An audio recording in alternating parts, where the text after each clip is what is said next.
Yes? Station 1 also. Station 1? Yeah.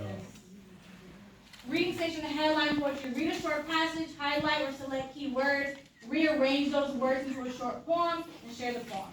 So you think that may be a challenge? Yeah. Okay. It will depend on the level of the students. The level of the students. Yeah. Okay. In order to select or highlight the good keywords, phrases, and also to rearrange them into a short poem or free verse.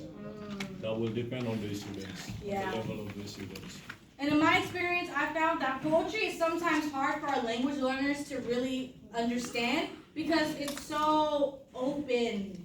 And sometimes people want to be very literal, and poetry is not literal. So I can see how that can be a challenge for language learners in particular. Thank you so much for highlighting that. All right, how did creativity encourage more language use?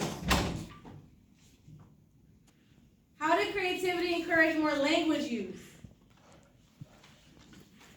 We were all talking, right? We all talked. I saw some people having to explain to others, maybe to help them understand more.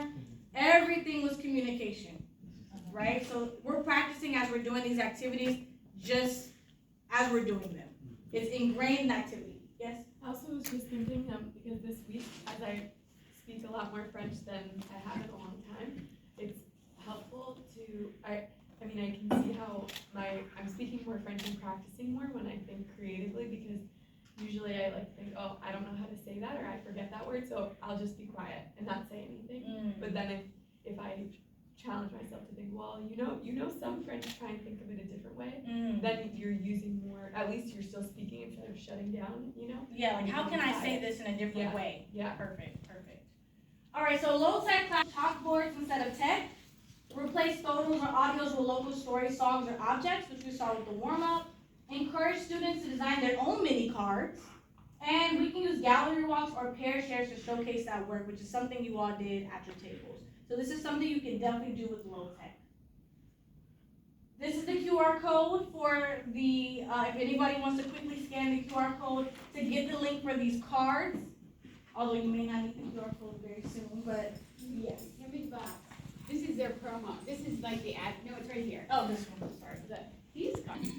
So that's the link there. It's on AmericanEnglish.state.gov. There's so many resources, even outside of these cards, that will be incredibly helpful for you all. You know, teachers, we don't always have to reinvent the wheel. We can use what's already out there. And there's a lot of resources that the Reload team will provide for you. And that is the QR code if you'd like to scan the deck there.